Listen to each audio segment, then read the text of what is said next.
A few weeks ago, the wise folks at Twitter deemed it necessary to suspend my access to that platform, despite the fact that I had several million followers, despite the fact that I had used the platform in good faith, despite the fact that I had put in the years of time and effort necessary to gain such an extensive following, despite the fact, as well, that I was a genuine force on Twitter, trending with a rather appalling and frightening degree of regularity. In many ways, I'm your monster, sir. The reason for the suspension? It's not exactly clear, because very little is exactly clear, Mr. Agrawal, with regard to your social media network, apart from the fact that you allow an awful lot of misbehavior.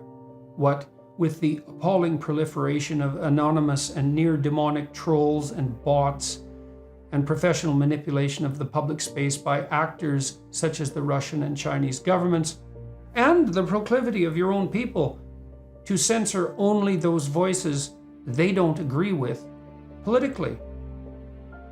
The tweet that brought about my suspension was one directed, for better or worse, at the actress/actor Ellen, now Elliot Page, who I criticized, along with his or her physician, for publicly trumpeting and publicizing the decision to have her perfectly functional breasts removed in the attempt to switch sexes, which decision was up to him or her, and appropriately I at least half suppose, but which also served as a much publicized, more than 1.5 million Instagram likes, model for confused adolescents who might be considering, in their juvenile confusion, walking down the same direly and irreversibly damaging road.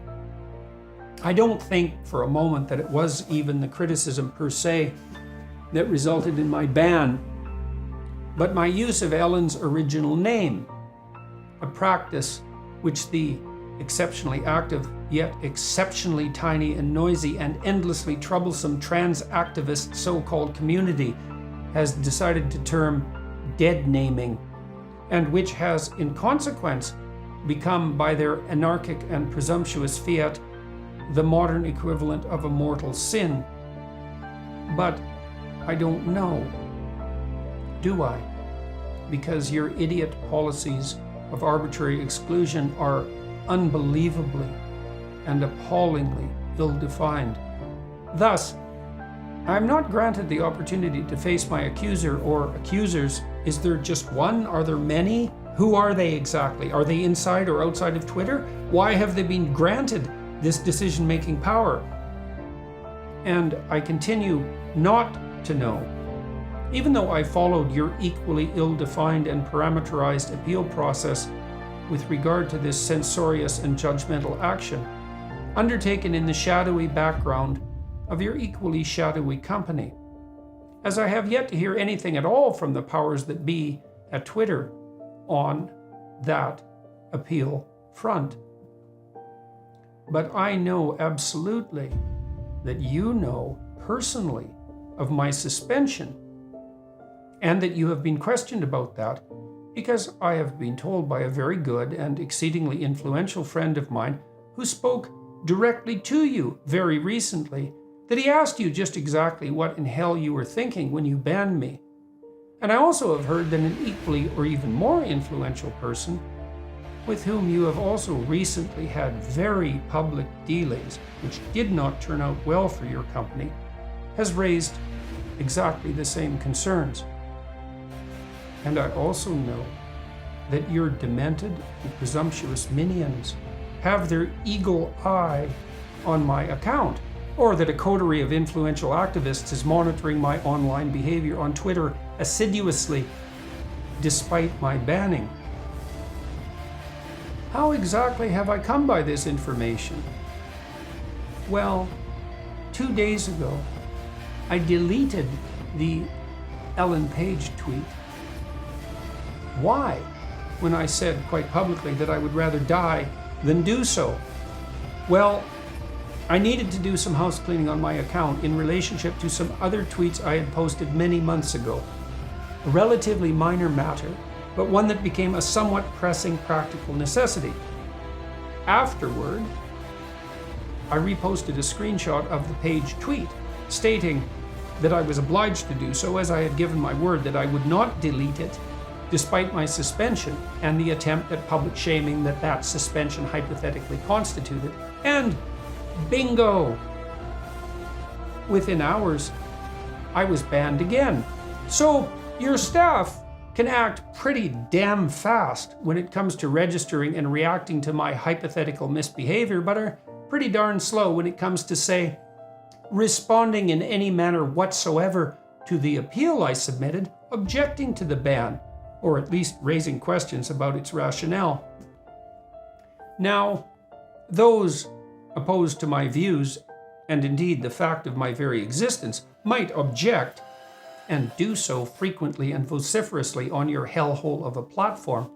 Hey, self-proclaimed evil capitalist and proclaimer of the value of free speech, the CEO of free market Twitter and his propagandistic minions have the right to allow or disallow anyone they choose to post on their privately owned platform. And that is true. You and they, see that care with pronouns, have that right, but have also clearly accepted a commensurate, although more implicit responsibility. In principle, at least, Twitter is a platform that owes its very existence to the habit, tradition, and right of free speech, the very foundation stone of the great country in which you operate, and has as the only possible justification for that existence outside of sheer instrumental greed its hypothetical contribution to the exchange of views that make up part of philosophical and political discourse, and humor and wit, and indeed the narcissistic and often near psychopathic commentary that accompanies such exchange, particularly in its electronically mediated form.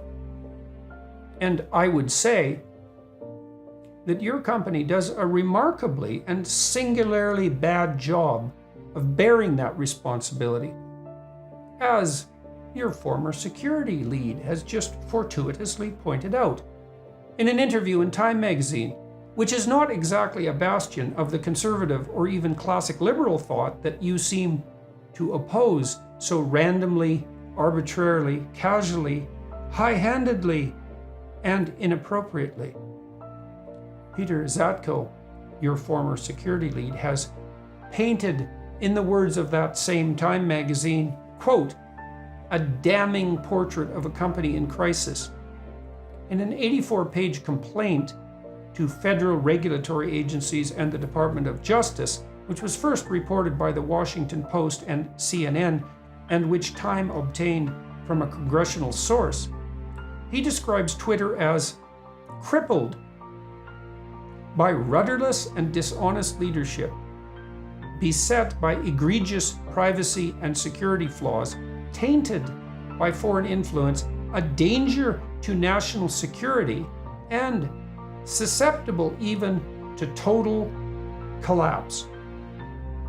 That's a lot of flaws, Mr. Agrawal.